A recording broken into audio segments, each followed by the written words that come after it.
He's 7 feet tall and just 17 years old, but Steven Adams is being touted as our next big sporting star. Valerie Adams' little brother has already outstripped her in height. Now he's looking at matching her achievements in the sporting arena. 2 years ago, the basketball prodigy could hardly read or write and was spending all of his time on Rotorua's streets. Now he's heading for a scholarship in the States and hopefully the NBA. Corinne Ambler with the amazing story of Steven Adams. Hello, I wish I was a little bit taller. I wish I was a baller. I wish I had a girl who looked good, I would call her. Wish I had a rabbit in a hat with a bat and 6'4" ball. He makes them look tiny, but these are basketballs, and Steven Adams is an absolute giant. But it's not till you see him with other people, the true impact of his size hits home. It's about 7 foot now, and he's still got a bit of growth to go. Yep, 7 foot, with size 20 shoes, sent all the way from the States by a sponsor. Even more amazing when you think that 2 years ago, he didn't have any basketball shoes. Rough, absolutely. Lovely kid, don't get me wrong.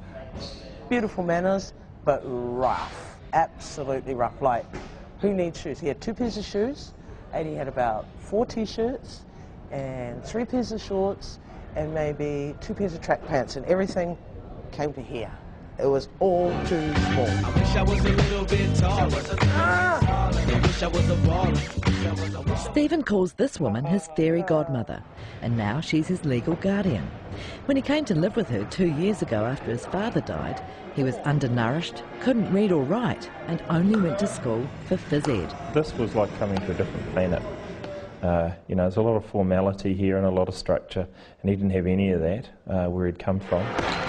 Blossom Cameron coaches the Scots College basketball team and persuaded the headmaster to give him a shot. The school subsidises his fees, even bought him a pair of glasses and gave him intensive one-on-one coaching till he caught up to the other students.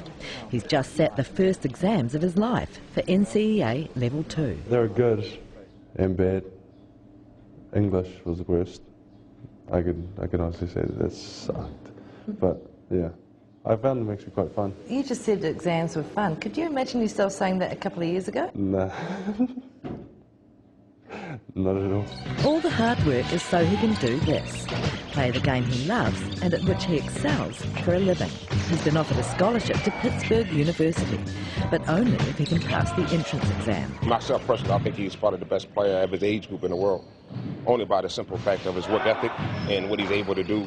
It may not be that surprising that the young Adams is headed for superstardom, given the DNA line he comes from. He has 18 brothers and sisters, all tall, all athletic, including Olympic gold medalist and champion shot putter Valerie Adams. I'd irritate her, little brother's job, irritate her and get a hiding, I don't know. But sometimes we have talks and then it'll just like cut out and then just play fight. Who usually wins? Her, definitely, she just sits on me, What can you do? Like some woman there sits on you, it's like, oh my gosh. Yeah, when she sees this, you're going to be in trouble. Yeah, I know. I'm looking forward to it. Has having Val as a sister helped you to achieve some of your goals? She won gold medal and I was like, wow, that's my sister. Hopefully I have like those genetics. I remember her saying that she trains hard all the time. Then she got that gold medal, so I just figured, why can't I do the same? So if I train hard, then I probably could reach my goal. Steven's made a new life for himself in Wellington with the help of girlfriend Kayla, his best mate, brother, coach, and of course, foster mum.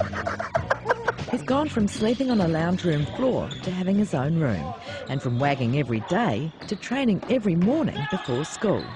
And he follows Blossom's rules. Go to school, tell her where he is at all times, study hard, train hard, and most importantly, eat well. When I first saw him coming through the door was when it was like, wow, besides that one. Yeah, he usually comes back about 3 times, if there's more.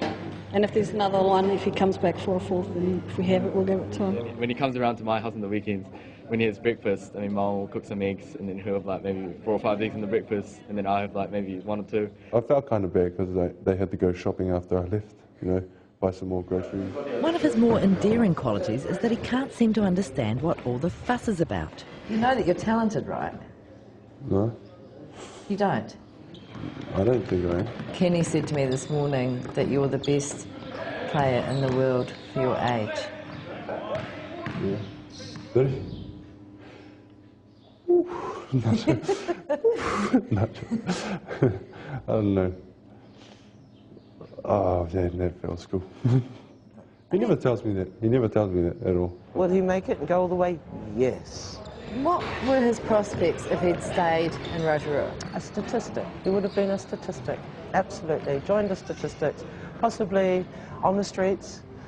Possibly already had children, which is a lot of his friends are in that situation. No education, and if not, working a manual labour job with no end in sight whatsoever. But now the boy who is a cut above his peers has the chance to rise even higher. I mean, our philosophy around here is basically shoot for the moon. And if you miss, you'll be amongst the stars. Wish I was a little bit taller.